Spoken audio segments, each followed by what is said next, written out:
Hey everybody, it's Jay from Lilac Dream, and I'm coming to you with another face-to-face video because number one, it's been a while, and number two, when I first began this channel, I said I wanted to focus on my journaling. I also wanted to focus on like law of attraction, spirituality type stuff, and also like media stuff I was loving, movies and television and books and things of that nature.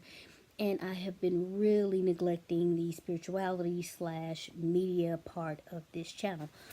And I've expressed several times how I wanted to uh, tell stories about how the law of attraction has worked in my life for both good and bad, before I ever even knew what the law of attraction was. And just looking back on things that happened, realizing, oh my God, I created that. I attracted that to myself. So, let's get into it. My first story is an attraction story of how I law of attraction this guy. So back when I was young and very teenagery, there used to be the substitute teacher in my area. His name was Mr. Beasley, and everybody loved Mr. Beasley. He was this really cool guy, and he would sometimes throw these parties for the kids in my county, and like kids from the surrounding county schools would come as well. And like I live in this little small podunk town, and like he would literally throw these parties at this place called the barn. So, but it was like, it wasn't like it was an actual barn, but it was a barn kind of made for these type functions. But anyway, so, oh, forgive me if like the camera and stuff is shaking, like with the renovations and stuff going on in my house. I have not been able to pull out my tripod. So I'm filming this currently at night and on my iPad. So I'm like shifting as I'm trying to get comfortable and things of that nature. And of course I'm just whatever, fidgeting. But anyway, back to the story. So Mr. Beasley was throwing this party at the barn, whatever, and everybody was gonna go. So back then, I hung tight with, like, of course, I had my friends or whatever, but I really hung tight with two of my cousins. One of them was my exact age. She was born like 6 weeks after me, and what's crazy is we both were born with sickle cell. We pretty much stayed the same height and build for a good long while. Like people literally, like the genes on my mom's side of the family, strong. People literally mistook us for twins for a good portion of our lives. And if it wasn't twins, it was sisters. So anyway, I wrote with her. And then my other cousin, she was a bit younger. She was like a year and a few months younger than us.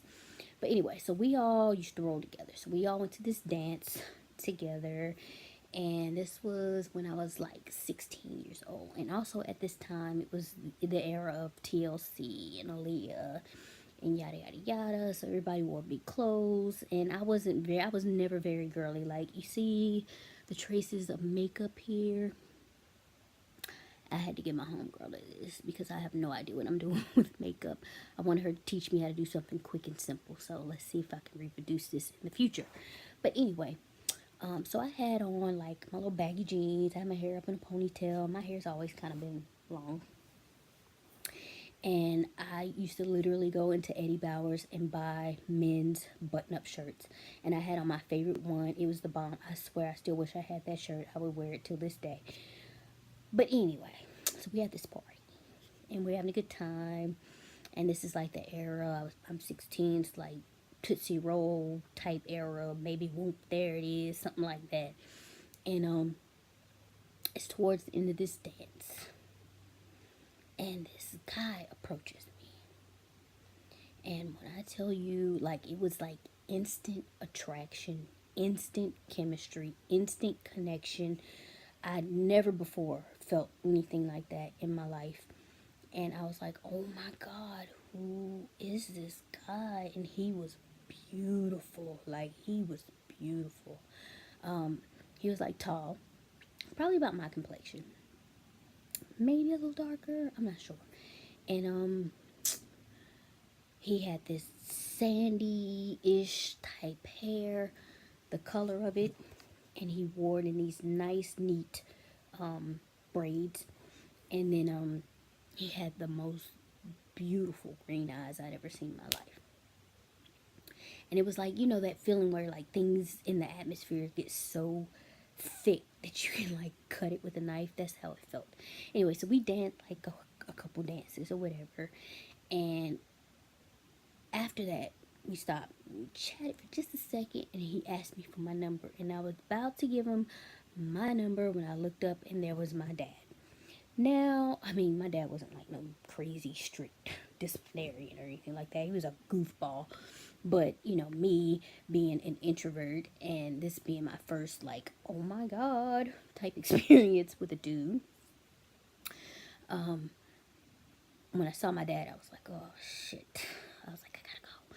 So I left without giving this guy my number. Okay. But being that experience was so different for me, as far as just being attracted to a cute guy as a teenager. I mean, of course, you're attracted to different people over the course of your life, but this was something different that I never felt before.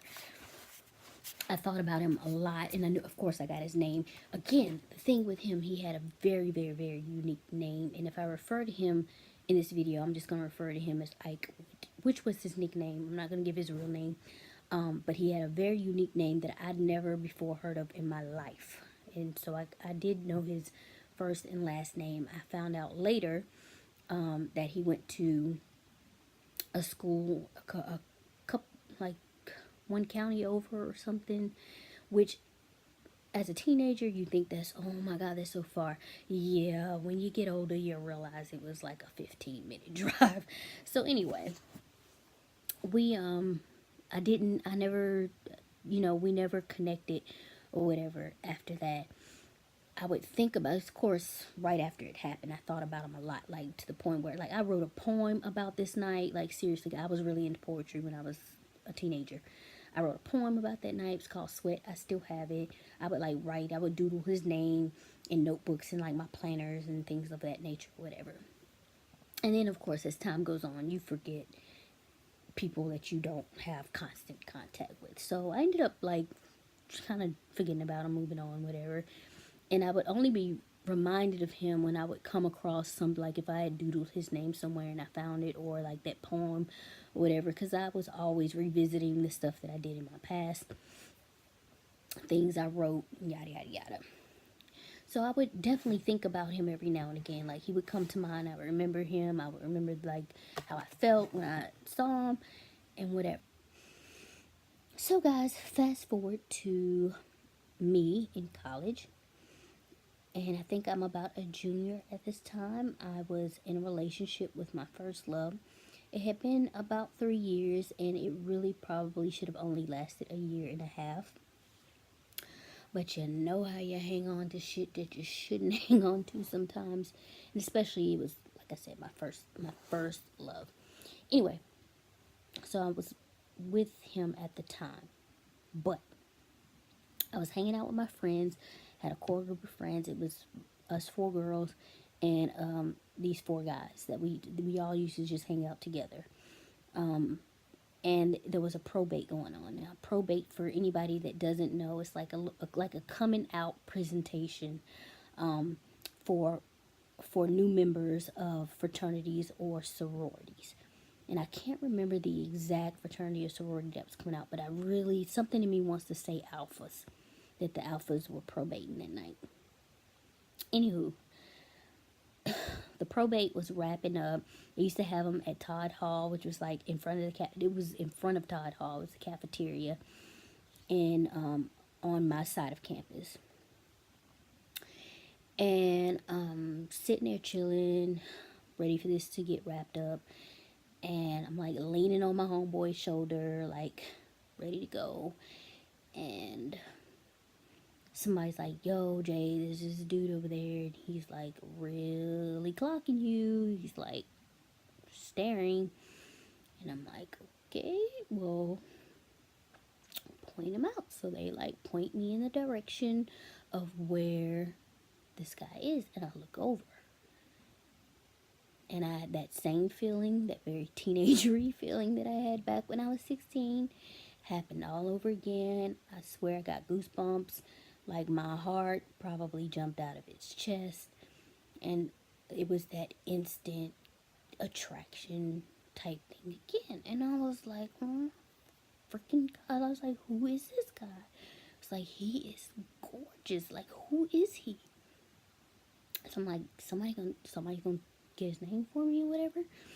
And they was like, oh yeah, that's Ike. No, I'm using the nickname, but they told me his real name, okay? And this is when, like, my heart really started racing, because I'd never, like I told you before, it was a unique name. I'd never heard it before him, and I'd never heard it after him. And I was like, there's no way, there's no way that's the same guy. And I was like, okay. I was like, what's his last name? Tell me his last name. I knew his last name. And somebody was like, oh yeah, that's so-and-so, so-and-so. Y'all, it was the same guy. It was the same guy. And we sat there pretty much like the rest of that probate, just staring at each other. Seriously, like staring at each other. And, eventually we actually talked to each other and figured out that we were the same two people that had that same connection way back when I was 16 years old at a dance at a barn or whatever. And from here, we got acquainted with each other or whatever. And he was, even though it didn't end up being like anything super hardcore with this guy, I'm like so glad he came back into my life, because he was the catalyst for me to finally break up, like completely and totally be done with my boyfriend. It needed to be done, and we had been going back and forth for a while, whatever. So, I was never the type to, even though it's my first boyfriend, but like just in me to like be like the cheating type. You know what I'm saying? Like that, just, I don't have it in me. I'm not saying I won't ever have it in me. I hope I don't, because that's not me. Anyway, and so I didn't want to cheat on him or whatever. So, but I knew I was attracted to this guy, and I knew I wanted to explore whatever was going on, especially since I didn't get to way back when I was 16 years old. So, eventually, me and him would just like hang out casually. He and like another of his friends would come over, and we would like play. Me and my friends we would all play like cards or something, like very impersonal, casual stuff, like nothing hanky panky going on, whatever.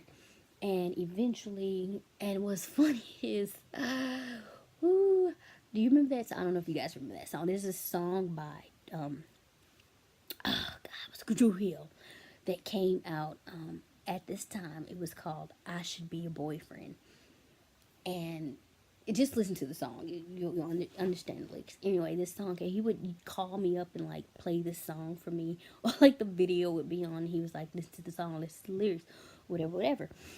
And so eventually, I was like, okay, before I do anything inappropriate with this fella, I really should break up with my boyfriend. So I ended up breaking up with him. Like I said, it should have been over anyway, and got to explore whatever that was with this guy.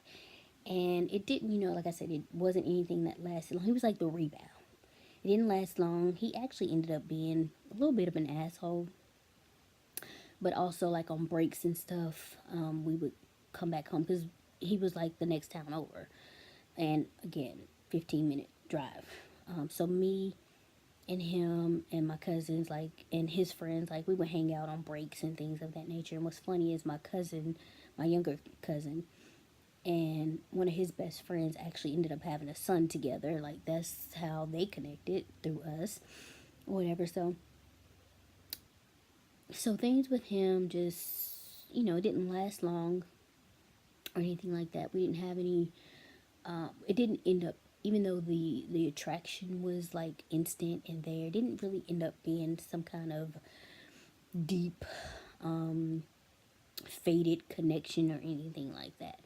But I just thought it was cool how he showed back up into my life, and it was like the same deal all over again with the whole attraction thing and whatnot. So Yeah, I definitely accidentally law of attraction that guy back into my life, because out of all the schools that he could have picked to go to, out of all the nights and things he could have been doing, on the night that we re-met, like he was at the same function that I was. Out of all the people, all the other girls, because he was, like I said, he was gorgeous, and by this time I'm sure he was spoiled with women. Like, women were probably throwing themselves at him. So, and out of all the girls he could have been staring at, he was staring at me. Like, weird but cool. You know what I'm saying? Like, it was crazy. It was crazy, but I just thought it was a cool experience and wanted to share it with you guys. So let me know in the comments, guys, if you've ever, number one, had that type of connection with somebody, if you've ever law of attraction to somebody into your life, intentionally or otherwise. And yeah, and I don't know, I just wanted to share that with you guys. And I have some more stories. I have to remember them. Of course, I'd be like remembering them and then forgetting them, and then like, okay, I need to write this down, and then forgetting. It's just a hot mess. But anyway, I have more. I definitely have more of these. Anyway, if you guys like these stories, definitely consider subscribing. Give me a like. Hit the bell icon so you'll get my notifications of when I post. Although my posting schedule is, I try to stick to Mondays and Fridays. So far I've been on point. So yeah, that's it, guys. I will catch you in the next video. Talk to you later. Bye.